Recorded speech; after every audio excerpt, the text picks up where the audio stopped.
একটা ভ্রান্ত ধারণা রয়েছে যে সবকিছু ভাগ্যের দ্বারা পাওয়া যায়, কিন্তু ভাগ্য প্রারব্ধ এ তো সকলের জন্যই সমান হয়।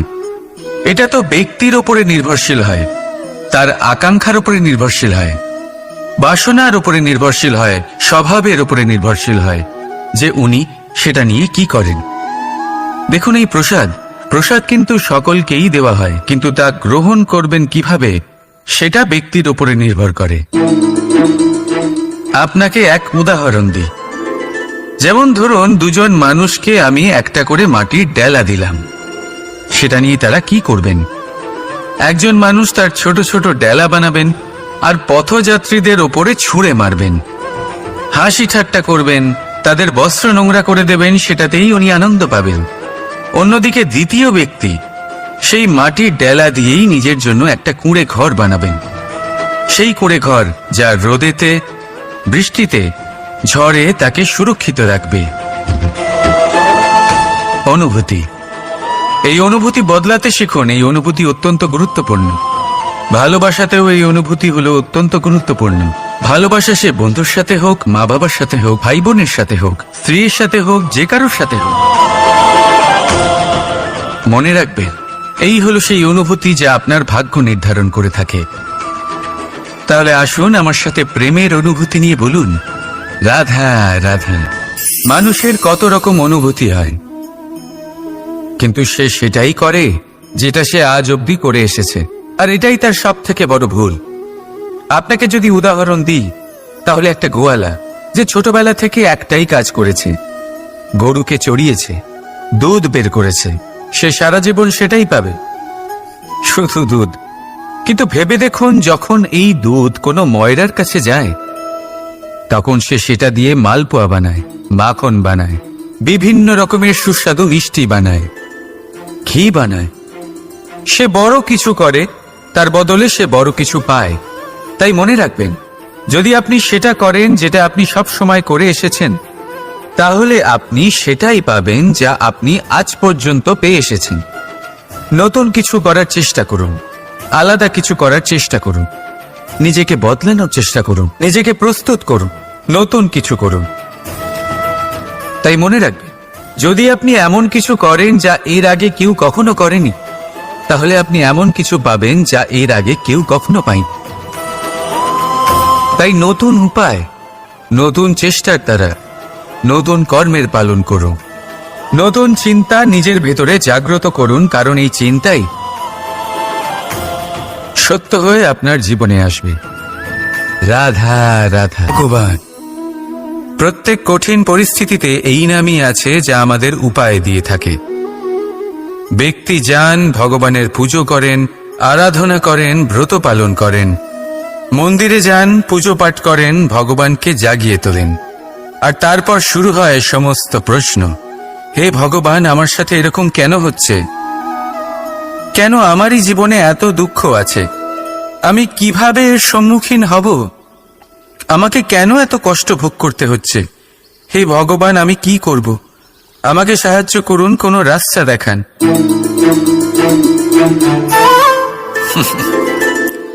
চলুন আমি আপনাকে একটা প্রশ্ন করি।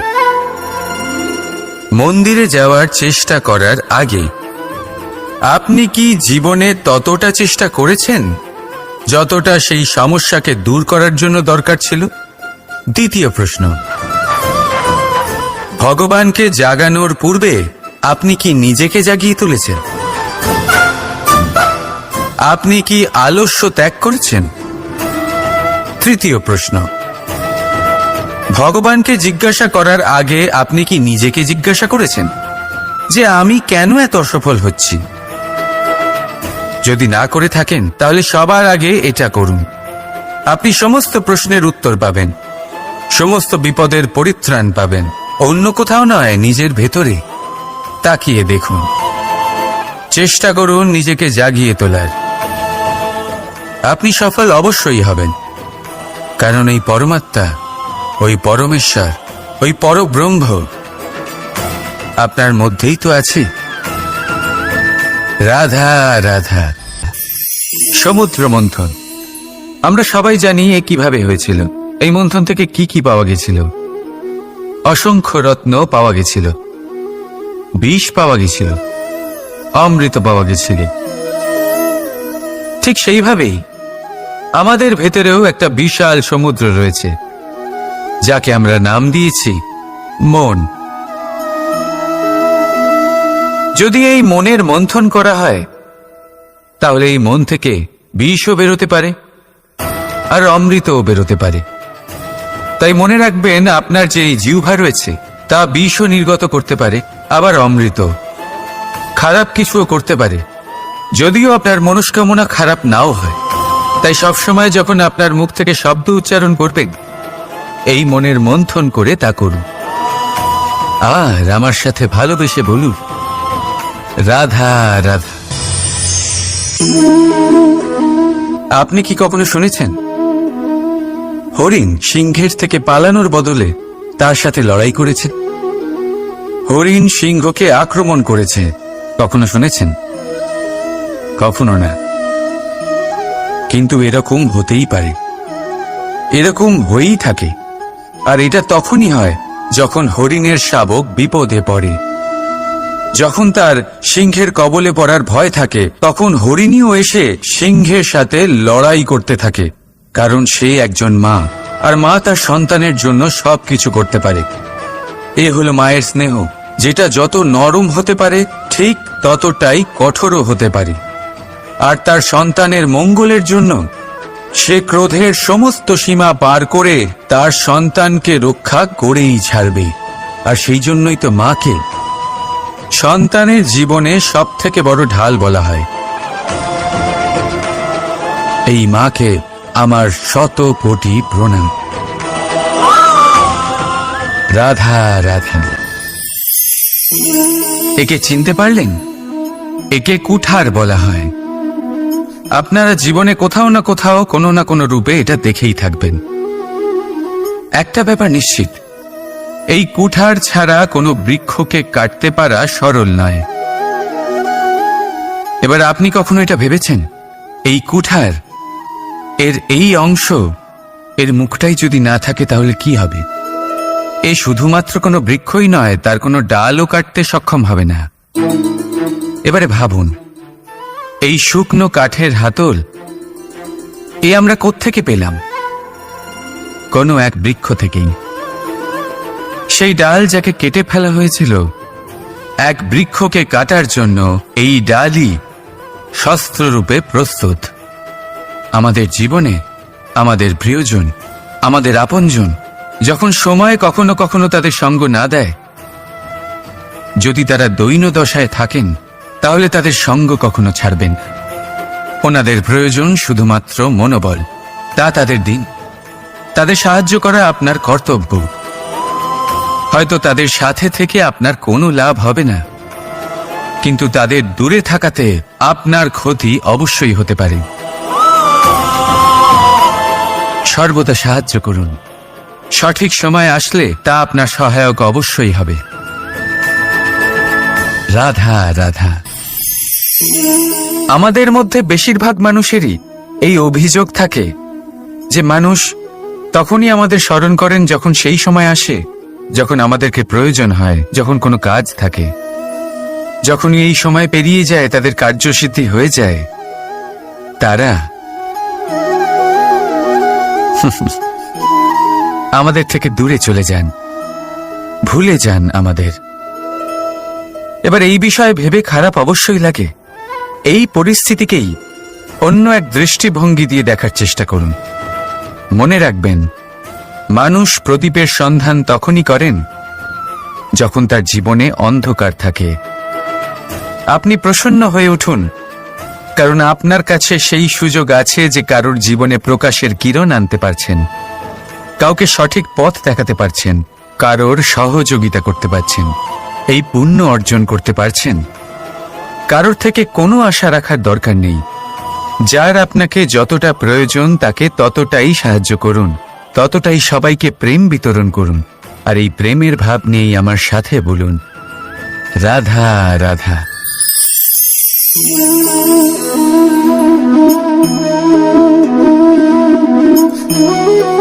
এই শুকনো পাতা দেখতে পাচ্ছেন? এটা কখনো গাছের ডালে ছিল, সবুজ তরতাজা, বৃক্ষকে পুষ্টি দান করত। কিন্তু যেই এটা শুকিয়ে গেল, যেই ও পুষ্টি সরবরাহ করা বন্ধ করে দিল, ওকে ফেলে দেওয়া হলো। এবার আপনি বলবেন, এটাই তো হলো সত্যি, এটাই তো হলো সংসারের তিক্ত সত্যি। এই সংসার ততক্ষণ পর্যন্তই আপনাকে নিজের সাথে রাখবে যতক্ষণ আপনি নিজেকে উপযুক্ত বানিয়ে রাখতে পারবেন। আমি এটা বলবো না যে এটা হলো মিথ্যে, কিন্তু এটা অবশ্যই বলবো যে এটা সম্পূর্ণ সত্যি নয়। সম্পূর্ণ সত্যি হলো এটাই যে যদি আপনি চান তাহলে চিরকালের জন্য সংসারকে পুষ্টি দান করতে পারেন, আর চিরকালের জন্য সংসার আপনাকে নিজের সঙ্গে রাখতে পারে। কিভাবে? এই শুকনো পাতার উদাহরণই আপনাকে দিচ্ছি।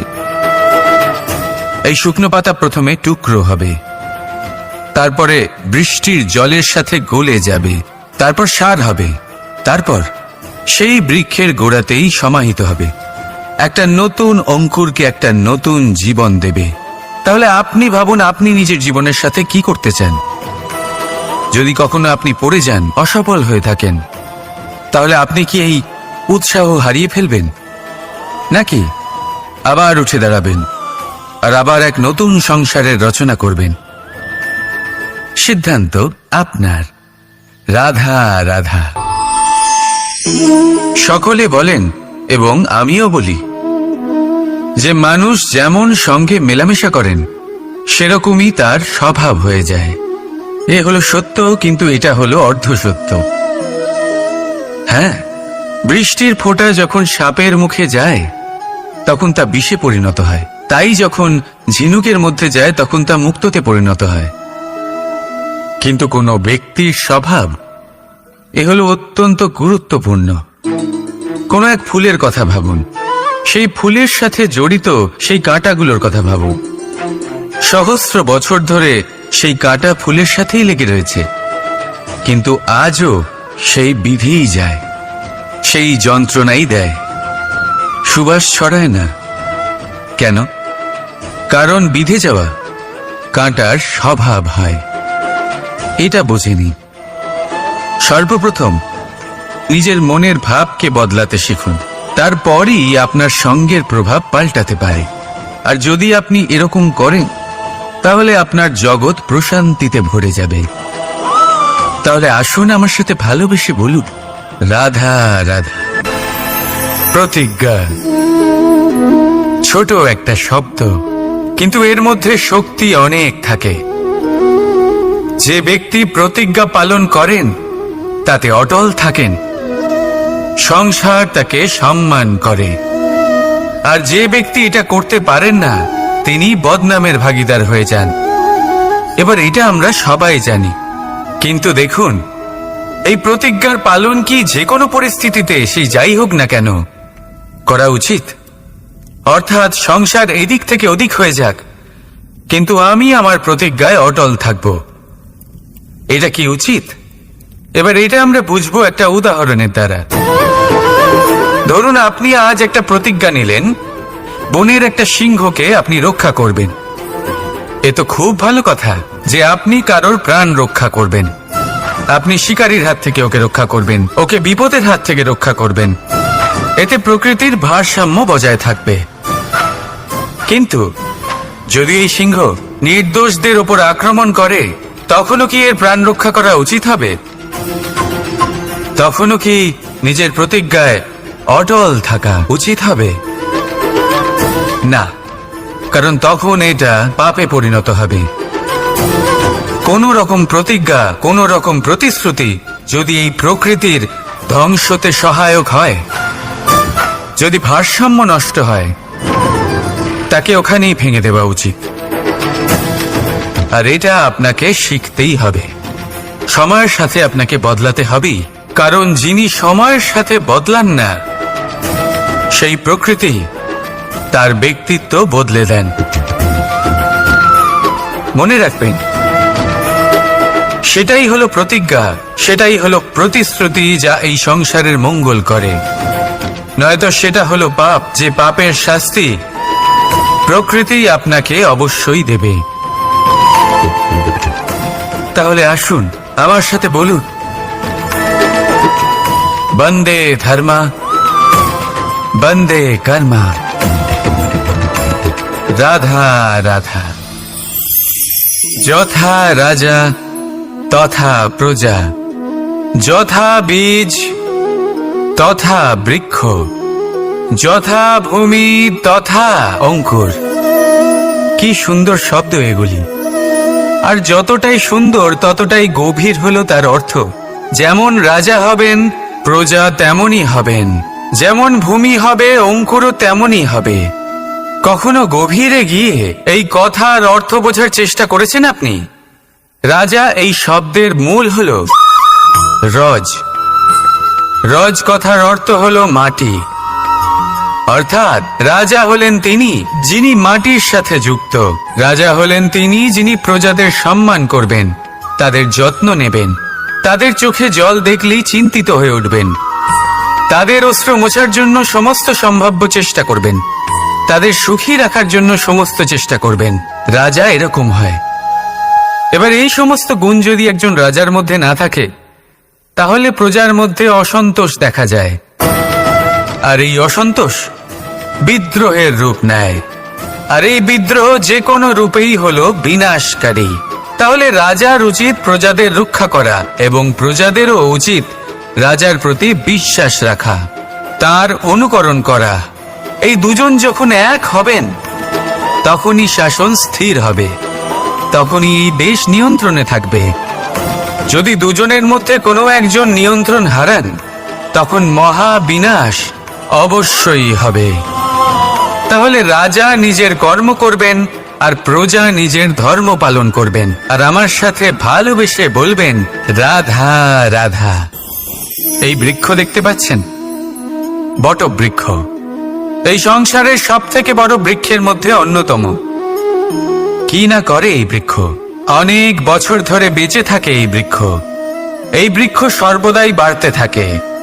কত পশু পাখিদের এই বৃক্ষ আশ্রয় প্রদান করে। পথ চলতি পথচারীদের এই বৃক্ষ ছায়া প্রদান করে, আশ্রয় প্রদান করে, বিশ্রাম করার জায়গা দেয়, শীতল ছায়া দেয়। বটবৃক্ষ সংসারের সব থেকে বড় বৃক্ষদের মধ্যে একটা বৃক্ষ। এই বৃক্ষের বীজ সর্ষে দানার থেকেও ছোট হয়, কিন্তু তা মাটির মধ্যে সমাহিত হয়ে যায়, নিজের খোলসকে ভেঙে প্রথমবার অঙ্কুরিত হয়, আর তারপরে আস্তে আস্তে আস্তে একটা ছোট্ট বীজ একটা বিশাল বটবৃক্ষে পরিণত হয়। জীবনে যদি সাফল্য পেতে চান, তাহলে এইভাবেই এগোতে হবে। ছোট ছোট পদক্ষেপের দ্বারা এই পথ চলা শুরু করতে হবে। সেই জন্য ছোট কাজ করতে কখনো সংকোচ করবেন না, ছোট কাজ করতে কখনো লজ্জা পাবেন না। যদি এই ছোট ছোট কাজ পূর্ণ নিষ্ঠা দিয়ে, পূর্ণ মনোযোগ দিয়ে, সততার সাথে করতে পারেন, তাহলে এই ছোট কাজের আকার বাড়তে থাকবে। তাই কাজগুলিকে কাজের মতোই দেখতে শুরু করুন। ছোট কাজ বা বড় কাজ এরকম ভাববেন না। তাহলে কর্ম করতে থাকুন। জীবনে আপনার অস্তিত্ব বটবৃক্ষের থেকেও বড় করে তুলুন। তাহলে আসুন আর আমার সাথে ভালোবেসে বলুন রাধা রাধা। কর্ম এবং ফল। মানুষের স্বভাব হলো এটাই যে তিনি নিজের প্রত্যেক পরিশ্রমের প্রতিফল প্রার্থনা করেন। বেশিরভাগ সময় এই ফলাফলের চিন্তা করতে করতে, কল্পনা করতে করতে উনি কর্ম করতে থাকেন, যে আমি এই কাজটা করলে এই ফল পাবো। সেই সব কল্পনা করতে থাকেন যা না তার হাতে আছে, না আছে অধিকার, আর না আছে নিয়ন্ত্রণ। উনি শুধু নিজের কর্ম করতে পারেন। উনি কি ফল পাবেন তা তার হাতে কখনোই নেই। তাই আপনিও শুধুমাত্র কর্ম করতে থাকুন, ফলের চিন্তা করবেন না। মনে রাখবেন, শিকড় এবং শাখা যেভাবে একে অপরের সাথে জড়িয়ে, সেইভাবেই একে অপরের সাথে জড়িয়ে কর্ম এবং ফল।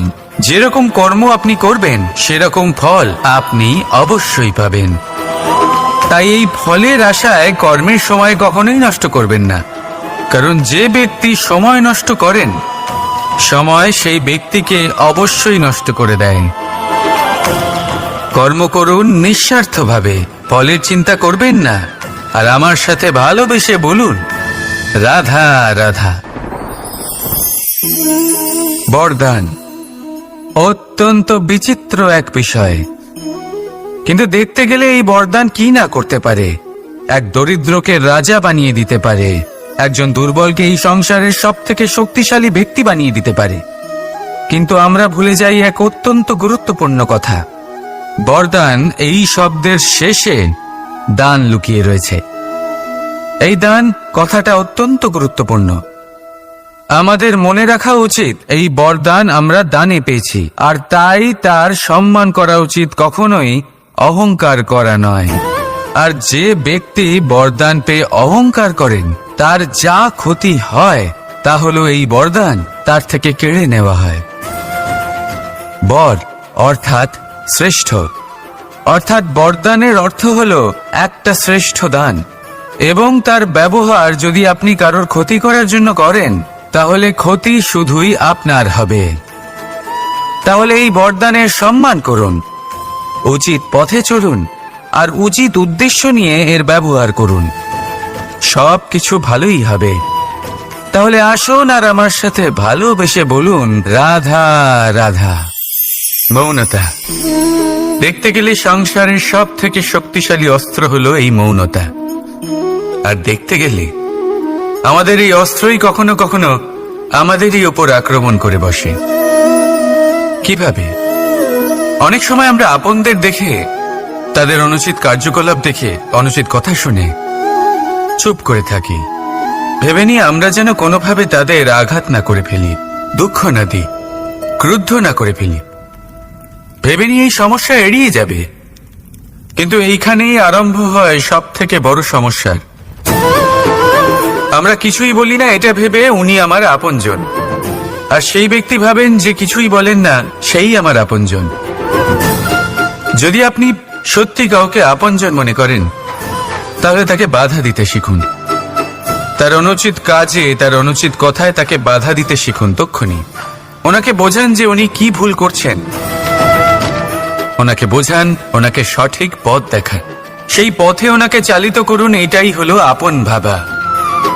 আর তার জন্য মৌন থাকা নয়, দরকার গর্জন করা। অনেক সময় অনুচিত কর্মের পথে চলতে গিয়ে কিছু মানুষ এমন ঘুমিয়ে পড়েন যে ওনাদের জাগানোর জন্য মধুর সঙ্গীত নয়, রৌদ্র হুঙ্কারের প্রয়োজন হয়ে থাকে। তাই আপনজনদের জাগান, শ্রেষ্ঠ কর্মের পথে ওনাদের চালিত করুন, আর আমার সাথে ভালোবেসে বলুন, রাধা রাধা। মায়ের আরো দুটো মহান গুণ, সাহস আর সম্বল। সাহস এটা যে সে তার সন্তানের জন্য সব কিছু করতে পারে, আর সম্বল যে সে তার সন্তানকে কখনো ভেঙে পড়তে দেবে না। একবার ভেবে দেখুন, যখনই আপনি আহত হন চিৎকারের আগে মায়ের নাম কেন আসে? ভেবে দেখুন, যখন আপনার শক্তির প্রয়োজন পড়ে, সাহসের প্রয়োজন পড়ে, সামনের পথ আপনি দেখতে পাচ্ছেন যা অত্যন্ত কঠিন মনে হচ্ছে, তখন মুখ থেকে মায়ের নামই কেন বেরোয়? কারণ মা আমাদের সাহস যোগায়, মাই আমাদের ভরসাও যোগায়। মা জানেন কি করে আমাদের আঙুল ধরে আমাদের হাঁটতে শেখাতে হবে। মা এটাও জানে যে কিভাবে কান ধরে আমাদের সঠিক পথে নিয়ে আসতে হবে। এই রকম সাহসী মায়েদের আমার শত কোটি প্রণাম। রাধা রাধা। বসন্ত ঋতু এলেই তাই বন্দি পাওয়া যায়। কেন হয় এরকম? কখনো ভেবেছেন? কারণ কোকিল নিজের ভাষা বলে, আর টিয়া বলে অন্যের শেখানো বুলি। যারা নিজের ভাবনায় দৃঢ় থাকেন, নিজের আত্মার কথা শোনেন, সেটাই করেন আর সেটাই বলেন, তারা এই সংসারে স্বাধীন থাকেন। আর যারা অন্যের বুলি বলে, আত্মমন্থন না করে, তারা বন্দী হয়ে থাকেন, কখনো খাঁচায় আর কখনো ধারণায়। তাহলে কি হতে চান আপনি? কোকিল নাকি টিয়া? নির্ণয় আপনার। রাধা রাধা। সমস্ত সম্পর্কের ভিত হলো অটুট বিশ্বাস। এখন প্রশ্ন এই যে বিশ্বাস কাকে করা যায়? এটা বুঝতে গেলে আপনাকে আগে বুঝতে হবে যে ব্যাস, বিশ্বাসের সাথেও ঠিক এটাই হয়। যদি আপনি তার সাথে বিশ্বাসের বন্ধনে জড়ান যে আপনার জীবনের এই 3টি সুতো জানেন, বোঝেন। প্রথম, আপনার হাসির পেছনে লুকোনো আপনার কষ্ট। দ্বিতীয়, আপনার ক্রোধের পেছনে লুকোনো আপনার প্রেম। আর তৃতীয়, আপনার মৌনতার আড়ালে লুকোনো আপনার শব্দের আগ্নেয়গিরি, আপনার অসহায়তা। যে ব্যক্তি আপনার জীবনের এই 3টি সুতো, এই 3টি কথা জানেন, যদি তার সাথে আপনি বিশ্বাসের বন্ধনে জড়ান, তার সাহায্যে জীবনের বড় বড় বাধা অতিক্রম করতে পারবেন। রাধা রাধা। উড়তে কে না ভালোবাসে? সাফল্যের মহা আকাশে গমন করতে কে না চায়? সবাই চায়।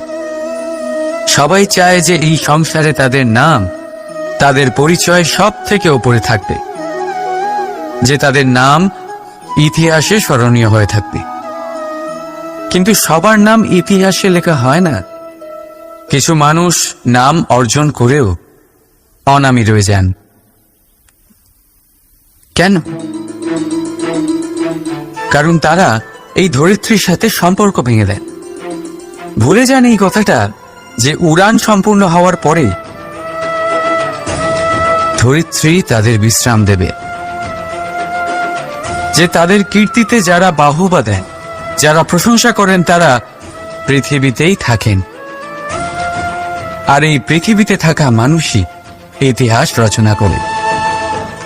তাই সাফল্যের আকাশে অবশ্যই উড়ুন, কিন্তু তাদের থেকে একেবারেই বিচ্ছিন্ন হবেন না যারা আপনার এই সাফল্যের মূল ভিত্তি। তবেই ইতিহাসে আপনার নাম হবে, আর তখনই আপনি ভবিষ্যতে প্রসন্ন থাকবেন। রাধা রাধা। যখন মা ক্ষীর তৈরি করেন তখন সেটা খেতে আমাদের খুব ভালো লাগে, তাই তো? কিন্তু মা কিভাবে ক্ষীর তৈরি করেন? প্রথমে উনি ভাত আর দুধের আয়োজন করেন, তারপর মিষ্টির আয়োজন করেন, তারপর উনি আগুনের আঁচে ওটাকে রাঁধেন। সহজ, তাই না?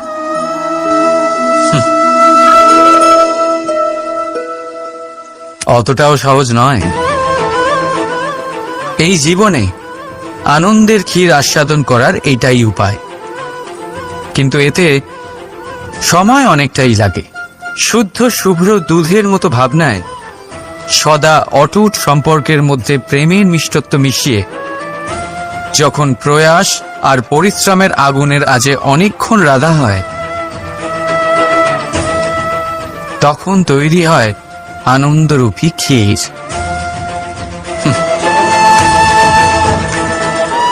তাই মনে রাখবে, ভাবনার বিশুদ্ধতা, প্রেমের মিষ্টত্ব আর আত্মার প্রয়াস, এই 3টি মেশালে তবেই জীবনে আনন্দ লাভ করবেন। রাধা রাধা। ভগবান প্রত্যেক কঠিন পরিস্থিতিতে এই নামই আছে যা আমাদের উপায় দিয়ে থাকে। ব্যক্তি যান, ভগবানের পুজো করেন, আরাধনা করেন, ব্রত পালন করেন, মন্দিরে যান, পুজো পাঠ করেন, ভগবানকে জাগিয়ে তোলেন, আর তারপর শুরু হয় সমস্ত প্রশ্ন। হে ভগবান, আমার সাথে এরকম কেন হচ্ছে? কেন আমারই জীবনে এত দুঃখ আছে? আমি কিভাবে এর সম্মুখীন হব? আমাকে কেন এত কষ্ট ভোগ করতে হচ্ছে? হে ভগবান, আমি কি করব? আমাকে সাহায্য করুন, কোনো রাস্তা দেখান।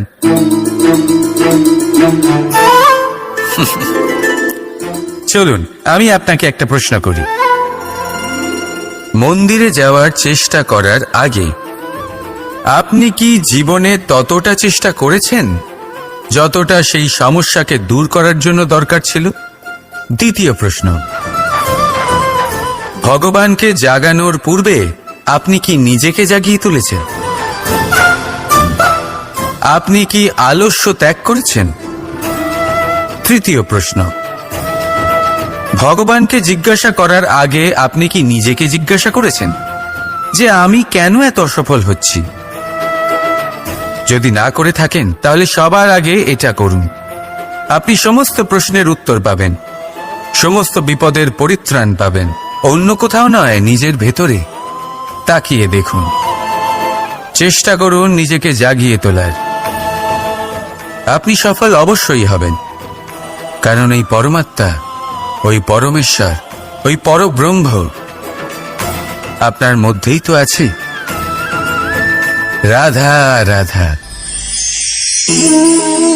সংসারে এমন একটা ভ্রান্ত ধারণা রয়েছে যে সবকিছু ভাগ্যের দ্বারা পাওয়া যায়, কিন্তু ভাগ্য, প্রারব্ধ এ তো সকলের জন্যই সমান হয়। এটা তো ব্যক্তির ওপরে নির্ভরশীল হয়, তার আকাঙ্ক্ষার উপরে নির্ভরশীল হয়, বাসনার উপরে নির্ভরশীল হয়, স্বভাবের উপরে নির্ভরশীল হয় যে উনি সেটা নিয়ে কি করেন। দেখুন, এই প্রসাদ কিন্তু সকলকেই দেওয়া হয়, কিন্তু তা গ্রহণ করবেন কিভাবে সেটা ব্যক্তির উপরে নির্ভর করে। আপনাকে এক উদাহরণ দিই। যেমন ধরুন, দুজন মানুষকে আমি একটা করে মাটির ডেলা দিলাম, সেটা নিয়ে তারা কি করবেন? একজন মানুষ তার ছোট ছোট ডেলা বানাবেন আর পথযাত্রীদের ওপরে ছুঁড়ে মারবেন, হাসি ঠাট্টা করবেন, তাদের বস্ত্র নোংরা করে দেবেন, সেটাতেই উনি আনন্দ পাবেন। অন্যদিকে দ্বিতীয় ব্যক্তি সেই মাটির ডেলা দিয়েই নিজের জন্য একটা কুঁড়ে ঘর বানাবেন। সেই কুঁড়ে ঘর যা রোদেতে, বৃষ্টিতে, ঝড়ে তাকে সুরক্ষিত রাখবে। অনুভূতি, এই অনুভূতি বদলাতে শিখুন। এই অনুভূতি অত্যন্ত গুরুত্বপূর্ণ। ভালোবাসাতেও এই অনুভূতি হলো অত্যন্ত গুরুত্বপূর্ণ। ভালোবাসা সে বন্ধুর সাথে হোক, মা বাবার সাথে হোক, ভাই বোনের সাথে হোক, স্ত্রীর সাথে হোক, যে কারোর সাথে হোক। মনে রাখবেন, এই হলো সেই অনুভূতি যা আপনার ভাগ্য নির্ধারণ করে থাকে। তাহলে আসুন আমার সাথে প্রেমের অনুভূতি নিয়ে বলুন, রাধা রাধা। মানুষের কত রকম অনুভূতি হয়, কিন্তু সে সেটাই করে যেটা সে আজ অবধি করে এসেছে, আর এটাই তার সব থেকে বড় ভুল। আপনাকে যদি উদাহরণ দিই, তাহলে একটা গোয়ালা যে ছোটবেলা থেকে একটাই কাজ করেছে, গরুকে চড়িয়েছে, দুধ বের করেছে, সে সারা জীবন সেটাই পাবে, শুধু দুধ। কিন্তু ভেবে দেখুন, যখন এই দুধ কোনো ময়রার কাছে যায়, তখন সে সেটা দিয়ে মালপোয়া বানায়, মাখন বানায়, বিভিন্ন রকমের সুস্বাদু মিষ্টি বানায়, ঘি বানায়। সে বড় কিছু করে, তার বদলে সে বড় কিছু পায়। তাই মনে রাখবেন, যদি আপনি সেটা করেন যেটা আপনি সব সময় করে এসেছেন, তাহলে আপনি সেটাই পাবেন যা আপনি আজ পর্যন্ত পেয়ে এসেছেন। নতুন কিছু করার চেষ্টা করুন, আলাদা কিছু করার চেষ্টা করুন, নিজেকে বদলানোর চেষ্টা করুন, নিজেকে প্রস্তুত করুন, নতুন কিছু করুন। তাই মনে রাখবেন, যদি আপনি এমন কিছু করেন যা এর আগে কেউ কখনো করেনি, তাহলে আপনি এমন কিছু পাবেন যা এর আগে কেউ কখনো পায়নি। তাই নতুন উপায়, নতুন চেষ্টার দ্বারা নতুন কর্মের পালন করুন। নতুন চিন্তা নিজের ভেতরে জাগ্রত করুন, কারণ এই চিন্তাই সত্য হয়ে আপনার জীবনে আসবে। রাধা রাধা। সমুদ্র মন্থন, আমরা সবাই জানি এ কিভাবে হয়েছিল। এই মন্থন থেকে কি কি পাওয়া গেছিল? অসংখ্য রত্ন পাওয়া গেছিল, বিষ পাওয়া গেছিল, অমৃত পাওয়া গেছিল। ঠিক সেইভাবেই আমাদের ভেতরেও একটা বিশাল সমুদ্র রয়েছে, যাকে আমরা নাম দিয়েছি মন। যদি এই মনের মন্থন করা হয়, তাহলে এই মন থেকে বিষও বেরোতে পারে আর অমৃতও বেরোতে পারে। তাই মনে রাখবেন, আপনার যে জিহ্বা রয়েছে তা বিষও নির্গত করতে পারে, আবার অমৃত। খারাপ কিছুও করতে পারে, যদিও আপনার মনস্কামনা খারাপ নাও হয়। তাই সবসময় যখন আপনার মুখ থেকে শব্দ উচ্চারণ করবেন, এই মনের মন্থন করে তা করুন। আর আমার সাথে ভালোবেসে বলুন, রাধা রাধা। আপনি কি কখনো শুনেছেন হরিণ সিংহের থেকে পালানোর বদলে তার সাথে লড়াই করেছে? হরিণ সিংহকে আক্রমণ করেছে, কখনো শুনেছেন? কখনো না। কিন্তু এরকম হতেই পারে, এরকম হয়েই থাকে। আর এটা তখনই হয় যখন হরিণের শাবক বিপদে পড়ে, যখন তার সিংহের কবলে পড়ার ভয় থাকে, তখন হরিণীও এসে সিংহের সাথে লড়াই করতে থাকে। কারণ সে একজন মা, আর মা তার সন্তানের জন্য সবকিছু করতে পারে। এ হলো মায়ের স্নেহ, যেটা যত নরম হতে পারে ঠিক ততটাই কঠোরও হতে পারে। আর তার সন্তানের মঙ্গলের জন্য সে ক্রোধের সমস্ত সীমা পার করে তার সন্তানকে রক্ষা করেই ছাড়বে। আর সেই জন্যই তো মাকে সন্তানের জীবনে সবথেকে বড় ঢাল বলা হয়। এই মাকে আমার শত কোটি প্রণাম। রাধা রাধা। একে চিনতে পারলেন? একে কুঠার বলা হয়। আপনারা জীবনে কোথাও না কোথাও কোনো না কোনো রূপে এটা দেখেই থাকবেন। একটা ব্যাপার নিশ্চিত, এই কুঠার ছাড়া কোনো বৃক্ষকে কাটতে পারা সরল নয়।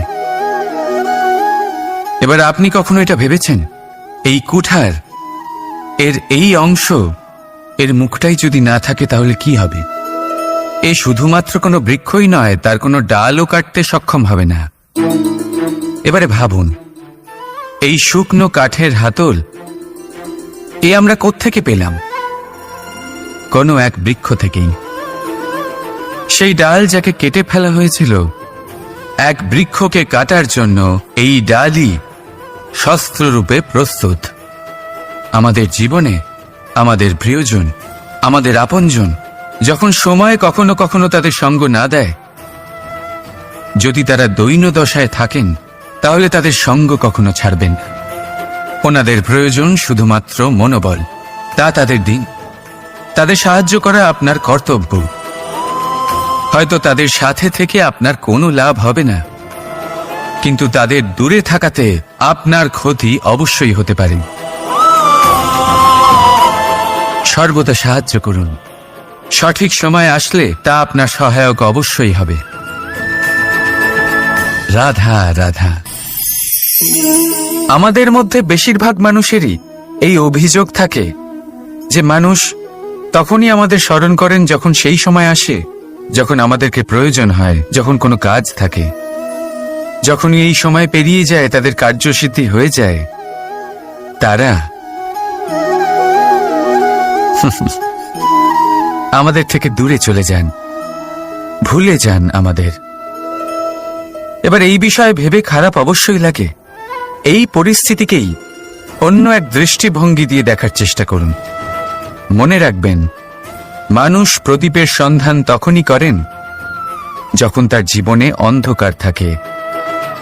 আপনি প্রসন্ন হয়ে উঠুন, কারণ আপনার কাছে সেই সুযোগ আছে যে কারোর জীবনে প্রকাশের কিরণ আনতে পারছেন, কাউকে সঠিক পথ দেখাতে পারছেন, কারোর সহযোগিতা করতে পারছেন, এই পুণ্য অর্জন করতে পারছেন। কারোর থেকে কোনো আশা রাখার দরকার নেই। যার আপনাকে যতটা প্রয়োজন তাকে ততটাই সাহায্য করুন, ততটাই সবাইকে প্রেম বিতরণ করুন। আর এই প্রেমের ভাব নিয়েই আমার সাথে বলুন, রাধা রাধা।